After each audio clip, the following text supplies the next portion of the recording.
दोस्तों बहुत सारे दोस्त का कमेंट आ रहा था जो झारखंड से मनरेगा रिलेटेड जो वैकेंसी आया हुआ है उससे रिलेटेड कि सर ग्राम रोजगार सेवक के जो सिलेक्शन प्रोसेस है वो कैसे होता है। तो दोस्तों मैं हूं आरसी पाल और आप देख रहे हैं आपका अपना यूट्यूब चैनल पाल इंफॉर्मेशन सेंटर। दोस्तों हम लोग ज्यादा टाइम नहीं लेते हुए आज हम लोग वीडियो शुरू करते हैं और हम लोग देखते हैं आज रोजगार सेवक का जो सिलेक्शन प्रोसेस है उसका जो मेरिट बनता है वो कैसे बनता है और उसका जो चयन प्रक्रिया है वो कैसे होता है। तो दोस्तों आप यहाँ पे देखिए ग्राम रोजगार सेवक का जो चयन प्रक्रिया है वो कैसे होता है। तो आज चलिए हम लोग स्टेप बाय स्टेप देखते हैं। तो सबसे पहले दोस्तों जो भी हम लोग का इसमें रोजगार सेवक का जो बहाली होता है इसमें एक अनिवार्य योग्यता होता है जो आपका मैट्रिक के बाद आईटीआई है या इंटर है। तो चलिए दोस्तों फर्स्ट नंबर में जो है इसमें क्या है अनिवार्य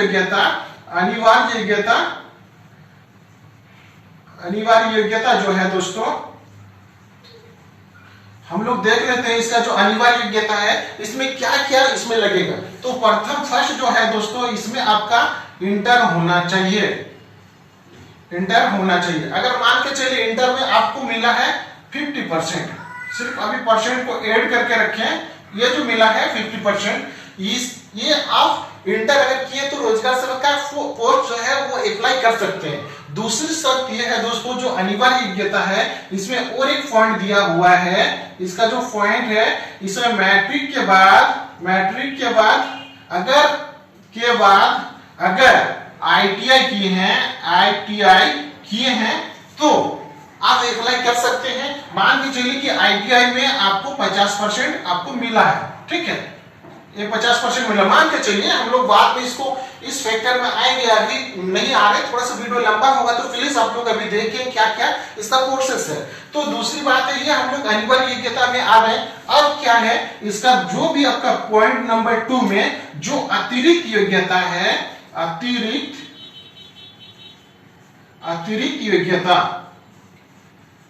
अतिरिक्त योग्यता जो है दोस्तों इसका 1 नंबर पे हम लोग आते हैं।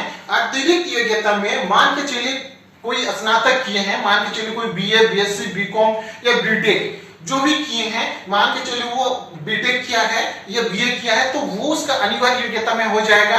हम लोग लेते हैं बीए, ठीक है, कोई भी अगर बीए, बीएससी, बीकॉम या बीटेक कोई भी हो सकता है, लेकिन हम लोग अभी बीए को ले रहे हैं। मान के चलिए बीए आपका जो है ऑनर्स कोर्स में आपको कितना मिला है, ये आपको 50%, हम लोग अभी 1% को मान के चल रहे हैं। ये आपका 50% बीए में मिला है, ये स्नातक आपका में 50% आपको मिला है तो 50% को हम लोग अभी इसको जोड़ लेते हैं। अब क्या है दोस्तों अतिरिक्त योग्यता में आपका जो 1 नंबर पॉइंट हुआ, अब दूसरा पॉइंट आपका इसमें फिर से हम लोग ऐड कर देते हैं।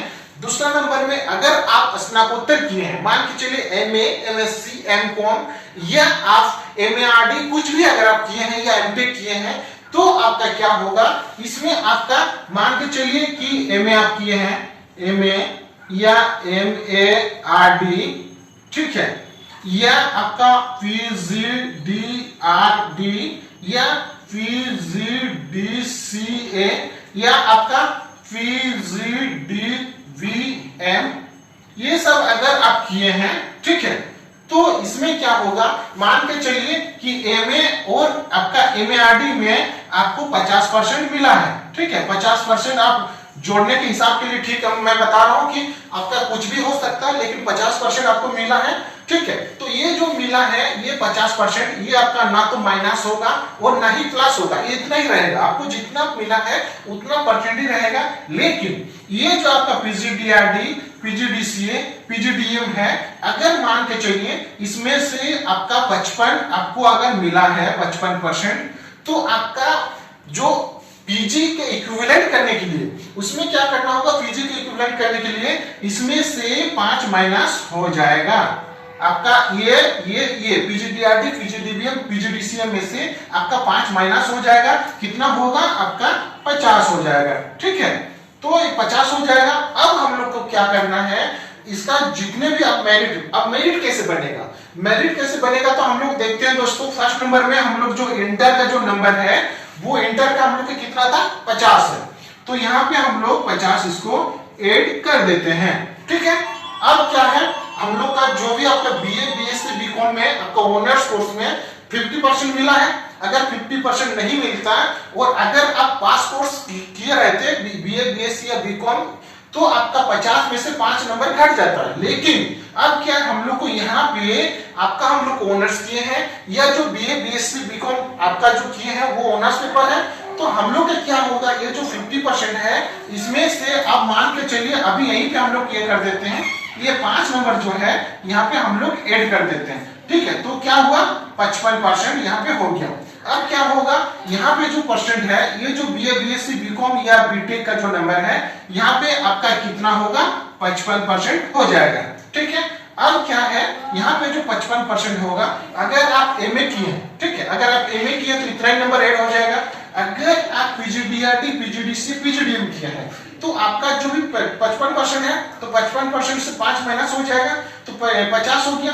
या अगर मान के चलिए यहाँ पे आपका नंबर है 50%, ठीक है, ये यहाँ से यहाँ माइनस करके तो ये जो माइनस कर 50% हो गया यहाँ पे, या तो मान के चलिए यहाँ जो 50% 50 हो गया।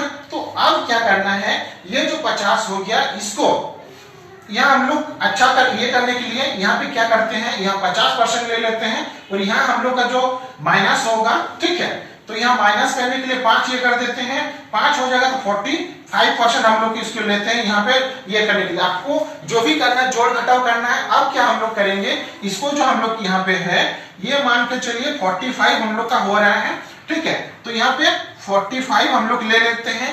चूंकि हम लोग का यहाँ पे 5 माइनस हुआ, अगर मान के चलिए कि यहाँ पे जो अगर हम लोग एमए एमएससी एमकॉम किए हैं तो ये सीधा नंबर ऐड होगा, ठीक है, लेकिन वो हम लोग पीजीडीआरटी पीजीडीसी किए हैं तो इसीलिए हम लोग का क्या होगा, ये जितना नंबर है तो 50 55 और 45 ये हम लोग सुविधा के लिए इसको माइनस कर दिए हैं, कम कर दिए हैं, ठीक है, आप लोग अपना समझ लीजिए। तो क्या कितना होगा, हम लोग का 50 होगा, ठीक है, ये टोटल जो नंबर है ये 50 हुआ। तो 50 जो नंबर है इसमें हम लोग को क्या करना है, जो भी आपका है ये 50 को आपका जो भी 50 है मान के चलिए इसका जो 50 है, ठीक है, ये 3 से डिवाइडेड होगा। अगर मान के चलिए किसी के पास सिर्फ आईटीआई भी है वो 3 से डिवाइडेड होगा क्योंकि इसका रूल है, ठीक है, अगर 3 है तब पर भी आपका 3 से डिवाइडेड होगा, अगर सिर्फ आईटीआई है तब पर भी होगा 3 से, अगर सिर्फ इंटर है तब पर भी होगा आपका 3 से डिवाइडेड, अगर आपका इंटर प्लस आपका बीए है बीएससी बीकॉम है तब पर भी आपका 3 से डिवाइडेड होगा, ठीक है। तो आपका 3 से अगर होता है तो मान के चलिए आपका जो 50 आपको मिलता है, ठीक है, ये आपका जो 50 बन रहा है ये आपका मेरिट होगा, ठीक है। इसी तरह से आप अपने हिसाब से जोड़ लीजिएगा, जो भी आपका बनेगा वो आपका मेरिट, ये आपका मेरिट बनेगा और मेरिट के आधार पे ही आपका सिलेक्शन होगा।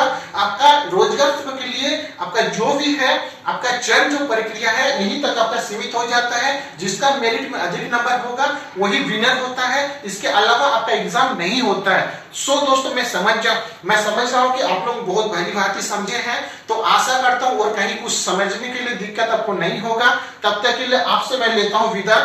जय हिंद, जय भारत।